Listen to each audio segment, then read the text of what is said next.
모든 사람이 인정할 하나님의 주권, 모든 사람이 인정할 하나님의 주권이라는 제목으로 출애굽기 8장 16절부터 32절까지 말씀을 함께 나누겠습니다. 우리는 지난주 토요일에 아론의 지팡이가 뱀이 되는 이적과 나일강이 피로 되는 첫 번째 재앙을 살펴봤습니다. 그리고 주일 큐티 본문은 출애굽기 8장 1절부터 15절까지였는데요. 하나님께서 애굽에 내리시는 두 번째 재앙, 즉 개구리 재앙에 관한 말씀이었습니다. 오늘 함께 읽은 말씀은 세 번째 재앙과 네 번째 재앙에 관한 말씀입니다. 세 번째 재앙은 온 땅에 이가 들끓은 것이었고요. 네 번째 재앙은 온 땅을 파리가 뒤덮은 것이었습니다. 아론의 지팡이가 뱀이 되었던 그 첫 번째 이적부터 장자를 치시는 10번째 재앙에 이르기까지 우리는 하나님의 주권이 애굽 온 땅에 드러나는 모습을 보게 됩니다. 우리가 흔히 애굽에 내리신 10가지 재앙으로 얘기를 해서 그 10가지 사건들을 하나의 묶음으로 생각하지만 사실 단락을 짓기로 하면 아론의 지팡이가 뱀이 되었던 이적부터 하여서 11가지 사건들을, 11가지 이적들을 한 묶음으로 볼 수 있습니다. 우리는 하나님께서 애굽에 보이신 이 11가지 이적들이 언제나 여호와께서 모세에게 이르시되 라는 말로 시작된다는 사실에 유의해야 합니다. 출애굽기 7장 8절부터 기록된 이 지팡이가 뱀이 된 사건, 그리고 9장 8절에서 6번째 재앙, 즉 악성 종기로 치신 사건은 아론도 포함되어서 지팡이, 그 다음에 지팡이가 뱀이 된 사건, 그리고 악성 종기로 치신 사건, 이 두 사건의 경우에는 여호와께서 모세와 아론에게 이르시되로 시작됩니다. 근데 어찌되었든 이 11가지 이적들이 모두 하나님께서 모세에게 말씀하신 대로 이루어졌다는 사실, 즉 하나님께서 그 모든 사건들의 주도권을 쥐고 계셨다는 사실이 중요합니다. 하나님께서 말씀하신 대로 이적들이 발생했습니다. 그리고 바로와 애굽의 요술사들도 조금씩 결국 하나님의 주권을 인정할 수밖에 없게 되었습니다. 어제 본문이었던 8장 1절부터 보시면요, 여호와께서 모세에게 이르시되 너는 바로에게 가서 그에게 이르기를 여호와의 말씀에 내 백성을 보내라. 그들이 나를 섬길 것이니라. 그리고 이어서 만일 바로가 보내기를 거절한다면 하나님께서 애굽 온 땅을 개구리로 치실 것이라고 말씀하십니다. 바로의 궁과 침실, 침상 위에도 또 신하와 백성들에게도 음식들 위에도 개구리가 기어오를 것이라고 경고하십니다. 그리고 바로는 또다시 첫 번째 명령과 같이 두 번째 명령하실 때에도 또다시 하나님의 명령을 무시합니다. 바로 왕 스스로가 애굽의 신과 같은 존재가 되어야 되는데 그 많은 이스라엘 백성들이 애굽을 떠나서 하나님을 섬기겠다고 하니 당연히 보내주지 않았지요. 하나님은 말씀하신 대로 이 애굽 땅이 개구리로 덮이게 하십니다. 흥미로운 점은 애굽의 요술사들이 나일강을 피로 변하게 하여서 못쓰게 만드는 그 이적을 취소하지는 않고 따라했던 것처럼, 그래서 나일강이 더 피로 뒤덮이게 만들었죠. 그랬던 것처럼 개구리들로 애굽이 고통당할 때에도 개구리들을 없애지는 못하고 오히려 더 땅 위로 올라오게 했다는 것입니다. 몇몇 성경학자들은 애굽 요술사들의 이러한 대응이 바로 그들에게 신비한 능력이 있는 것이 아니라 단지 속임수로 하나님의 권능을 흉내만 냈다는 증거라고 주장하기도 합니다. 왜냐하면 정말 그 능력이 있다라고 하면은 어떤 일이 벌어졌을 때에 그 일을 일으킬 수 있다라고 하면 그걸 또 취소할 수도 있어야 되는데 그걸 취소하지는 못하는 거죠. 그냥 따라하고 흉내만 내고, 그렇기 때문에 이건 하나님의 권능을 흉내낸 속임수다. 그렇게 바라보는 성경학자들이 또 있습니다. 이와 같이 급속도로 애굽이 개구리로 뒤덮이게 되자 바로는 결국 모세와 아론에게 사정을 합니다. 출애굽기 8장 8절을 보면은요, 바로가 모세와 아론을 불러 이르되 여호와께 구하여 나와 내 백성에게서 개구리를 떠나게 하라. 내가 이 백성을 보내리니 그들이 여호와께 제사를 드릴 것이니라. 바로 왕도 결국에는 하나님의 권능으로 이 일이 일어났다는 것을 인정하면서 모세와 아론에게 하나님께 이 개구리들을 좀 처리해 주시도록 좀 간구를 해줘라, 이렇게 부탁을 할 수밖에 없었습니다. 그리고 개구리들이 해결이 되면 내가 이스라엘 백성을 보내서 너희 하나님 여호와께 너희가 요구한 대로 제사 드릴 수 있도록 하겠다 약속을 합니다. 모세는 구체적으로 언제 이 개구리들을 나일강에만 있도록 하나님께 간구할지, 그러니까 다 떠나서 나일강에만 개구리들이 다 몰릴 수 있도록 그렇게 하나님께 간구할지 바로 왕에게 물어봅니다. 바로는 급한 마음으로 당장 내일까지 좀 처리를 해주기를 바랬습니다. 그리고 모세가 여호와께 간구하고 개구리가 집과 마당과 밭에서부터 나와서 죽게 되었습니다. 13절 말씀이죠.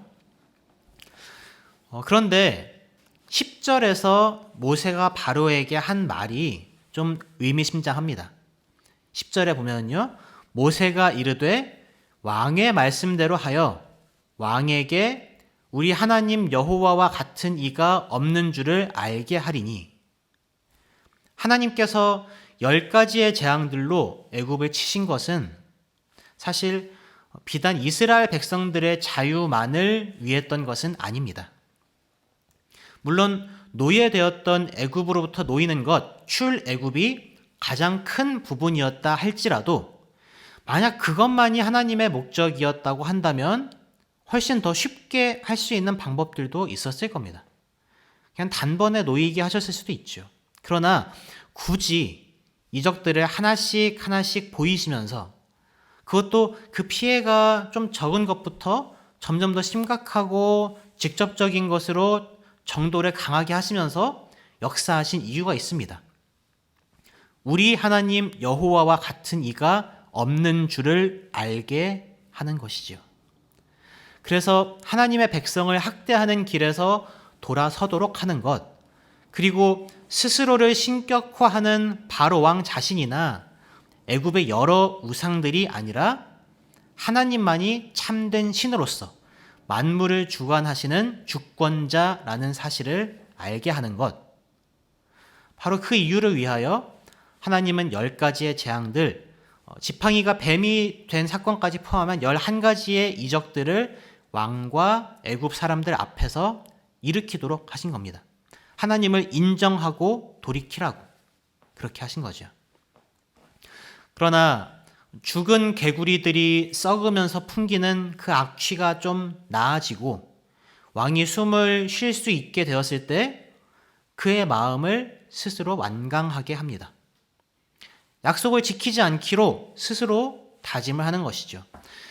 사실 4장 21절이나 7장 3절에서 하나님께서 바로의 마음을 완악하게 하시겠다라고 말씀하신 것 때문에 마치 바로가 이스라엘 백성을 보내지 않은 건 바로의 잘못이 아니라 하나님께서 그렇게 만드셔서 보내지 않은 것으로, 즉 바로의 완악한 마음의 원인이 하나님인 것으로 오해할 수도 있습니다. 만약 그렇다면 바로는 진짜 억울한 거죠. 하나님이 그렇게 만들어 놓으셔놓고서는 바로에게 죄를 물으시는 거니까요. 그러나 당연히 하나님은 그렇게 일하시지 않습니다. 하나님은 죄를 허용하실 수는 있어도 죄를 조성하시지는 않습니다. 무슨 말씀인가 하면 첫 번째 재앙인 나일강이 피가 되도록 하신 사건에서도 바로 왕은 그 자신의 마음이 그냥 완악했다고 합니다. 7장 22절을 보면요, 바로의 마음이 완악하여 그들의 말을 듣지 아니하니 여호와의 말씀과 같더라. 8장 15절 두 번째 재앙에서도 바로가 숨을 쉴 수 있게 됨을 보았을 때에 바로가 그의 마음을 완강하게 하였다라고 합니다. 오늘 함께 읽었던 8장 32절에서도 그러나 바로가 이때에도 그의 마음을 완강하게 하여 그 백성을 보내지 아니하였더라라고 하지요. 그러니까 하나님은 마음씨 좋은 그 바로 왕의 마음을 완악하게 만드셔서 죄를 짓도록 종용하신 것이 아니라는 말입니다. 바로는 그냥 원래 마음이 완악하고 원래 이스라엘 백성들을 혹사시켜서 착취하는 사람이었고 원래 그들을 하나님께 제사 드리도록 보낼 마음이 없었습니다. 하나님께서는 원래 그러한 바로의 마음을 통하여서도 그러한 바로까지도 하나님의 주권으로 사용하셔서 하나님의 역사를 이루어 가시는 겁니다. 바로가 억울할 일은 전혀 없다는 거죠. 인간의 악에 대하여 그리하여 사람의 책임과 하나님의 주권이 동시에 작용하는 것입니다. 우리가 정확히 이해할 수는 없는 하나님의 신비인 것이죠. 이렇게 완악한 바로이지만 온 땅에 이가 들끓게 되는 세 번째 재앙, 또 온 땅에 파리가 들끓게 되는 네 번째 재앙을 지나면서 하나님의 주권을 인정할 수밖에 없는 처지로 내몰리게 됩니다. 8장 25절에서 애굽 온 땅이 파리 때문에 황폐하게 되자 바로가 얼른 모세와 아론을 불러서 빨리 너희 하나님께 좀 제사를 드리라고 합니다. 여호와 하나님께 제사를 드리면 이 고통이 사라질 것을 알고 말한 것이지요. 그러나 여전히 이스라엘 백성을 애굽 밖으로 내보내기는 싫었습니다. 사실 하나님께서 위도하신 것은 애굽 밖으로 끌어내시는 거였었는데 이제 그렇게 하는 건 또 싫다는 것이죠. 엄청난 수의 노예들이 갑자기 사라져버리면 우선 생활이 힘들어질 테고 또 이 많은 백성이 다른 나라와 손잡고 애굽을 치게 된다면 상당한 위협이 또 될 수 있기 때문이었습니다. 모세가 이를 거부하자 이 일의 해결책이 결국 모세의 간구를 통한 하나님의 역사밖에 없다고 인정한 바로가 고집을 꺾습니다. 28절에 바로가 이르되 내가 너희를 보내리니 너희가 너희의 하나님 여호와께 광야에서 제사를 드릴 것이나 너무 멀리 가지는 말라. 그런즉 너희는 나를 위하여 간구하라. 거의 사정하다시피 부탁을 합니다. 29절부터 보면 모세가 하나님께 간구할 것이고 당장 다음 날이면 내일이면 온 땅에 가득하던 파리들이 다 떠날 것입니다 라고 말을 합니다. 그리고 지난번과 같이 말 바꾸지 말라고 거짓말하지 말라고 당부하지요. 29절에 보면은 바로는 이 백성을 보내어 여호와께 제사를 드리는 일에 다시 거짓을 행하지 마소서 라고 말합니다. 바로가 어떻게 하죠? 아까 전에 살펴봤지만 하나님께서 모세의 말대로 파리가 한 마리도 남지 않게 다 떠나가게 하시자 32절에서 바로가 이때에도 그의 마음을 완강하게 하여 그 백성을 보내지 아니하였더라. 이와 같이 바로는 계속 완악한 마음 가운데 거하면서도 그래도 또 결국에 하나님의 주권을 인정할 수밖에 없었습니다. 한편 물이 피가 되도록 하고 또 개구리를 올라오게 하면서 하나님의 권능을 따라했던 애굽의 요술사들도 이제 세 번째 재앙에서는 결국 하나님의 권능을 인정할 수밖에 없었습니다. 세 번째 재앙은 애굽 온 땅에 이가 들끓게 만든 재앙이었는데 이번에도 요술사들은 그 문제의 해결을 도모하는 것이 아니라 야 우리도 그런 권능 행할 수 있다. 야 너희만 할 수 있냐? 우리도 할 수 있다. 이렇게 내세우려고만 했습니다. 그런데 그들은 이가 생기게 만들 수가 없었습니다. 이때 요술사들이 바로 왕에게 이렇게 고백합니다. 8장 19절 말씀을 같이 한번 읽어보겠습니다. 요술사가 바로에게 말하되 이는 하나님의 권능이시니이다 하였으나 바로의 마음이 완악하게 되어 그들의 말을 듣지 아니하였으니 여호와의 말씀과 같더라. 어쩌면 요술사들은 그들이 잔꾀로 권능 비슷한 것을 부릴 수 있으니까 모세와 아론도 그냥 꾀를 내어서 그렇게 한다고 여겼을 수도 있습니다. 하지만 이제 세 번째 이적부터는 결국에 인정할 수밖에 없었던 거죠. 이거는 속임수나 잔꾀나 만약에 어떤 그 귀신의 영에 의해서 마술에 부렸다고 한다면 마귀의 영으로 이건 도저히 흉내낼 수가 없는 진짜 살아계신 참신 하나님 밖에는 하실 수 없는 일이다. 이것은 하나님의 권능이다. 그들도 결국 하나님의 권능을 인정할 수밖에 없었습니다. 뿐만 아니라 애굽의 백성들과 이스라엘 백성들도 하나님의 주권을 인정할 수밖에 없었을 것입니다. 파리가 애굽 온 땅에 뒤덮일 때 하나님은 그의 백성이 사는 지역만, 이스라엘 백성이 사는 그 지역만 안전하도록 구별하셨습니다. 8장 22절부터 23절은 모세가 바로에게 전하는 하나님의 말씀입니다. 그 날에 나는 내 백성이 거주하는 고센 땅을 구별하여 그곳에는 파리가 없게 하리니 이로 말미암아 이 땅에서 내가 여호와인 줄을 내가 바로 왕 내가 알게 될 것이라. 내가 내 백성과 바로 왕 너의 백성 사이를 구별하리니 내일 이 표징이 있으리라. 애굽 온 땅에 파리가 들끓고 그로 인해 음식과 물이 다 썩고 모든 애굽인들이 다 고통스러워 하는데 하나님의 백성이 있는 고센 땅만 멀쩡한 겁니다.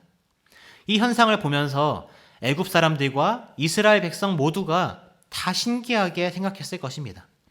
그러다가 내일 읽게 될 5번째 재앙에서도 또 그 이후에도 계속 애굽 온 땅의 재앙이 임할 때 이스라엘 백성이 있는 고센 땅만 멀쩡한 것을 계속 보게 됩니다.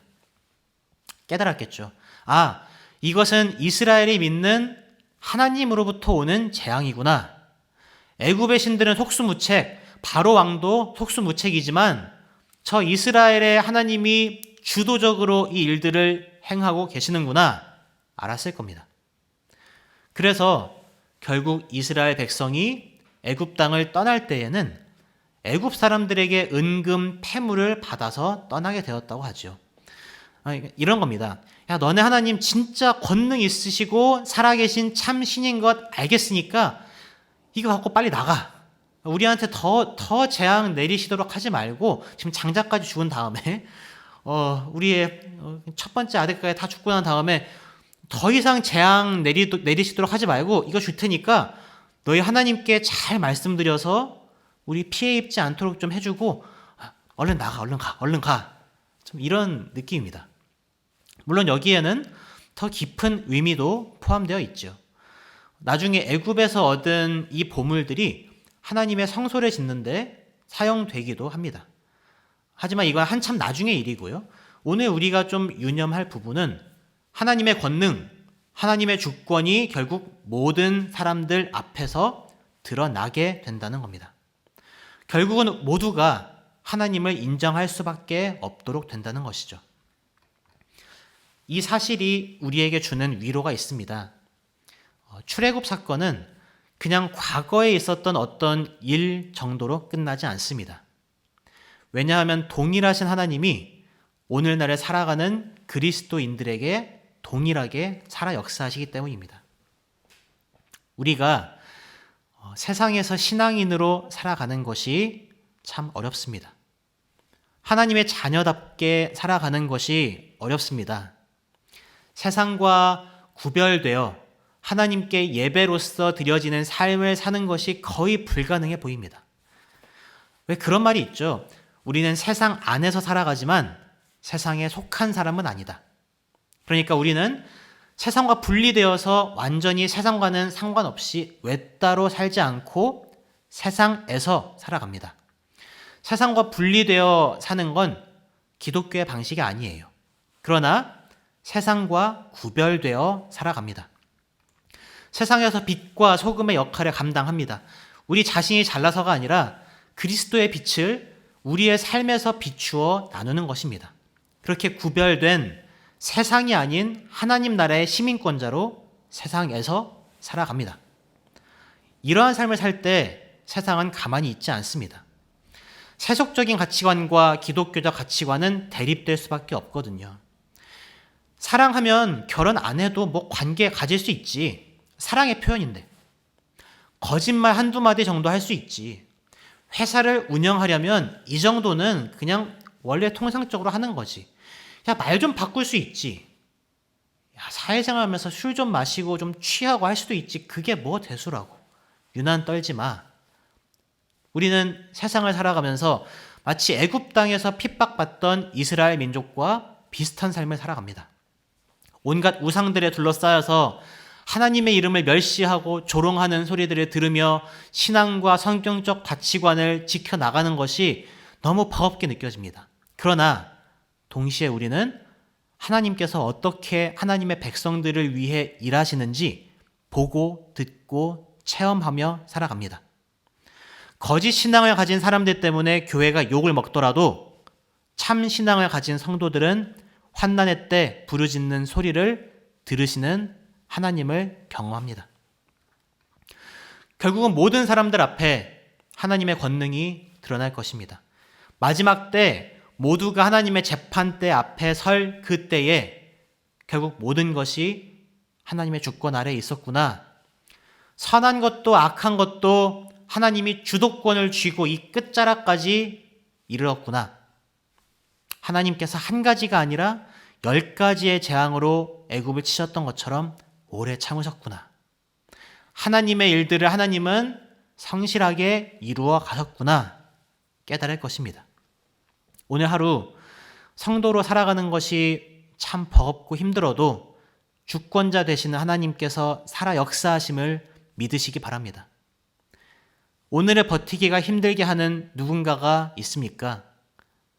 결국 모두가 하나님의 주권을 인정할 그 종말을 바라보며 우리도 하나님을 인정하며 주와 함께 동행하시는 그러한 하루가 되시기를 바랍니다. 기도하겠습니다. 하나님, 우리를 구원하신 후에 고아와 같이 버려두시지 않고 지금 이 순간도 우리와 함께 동행하시니 감사합니다. 우리의 마음에 좋은 쪽으로 삶이 풀리지 않더라도 낙담하지 않게 하소서. 특별히 신앙인으로서 겪는 어려움을 이상히 여기지 않게 하소서. 모든 상황 속에서 살아 역사하시는 하나님을 바라보고 위지하게 하소서. 예수님의 이름으로 기도합니다. 아멘.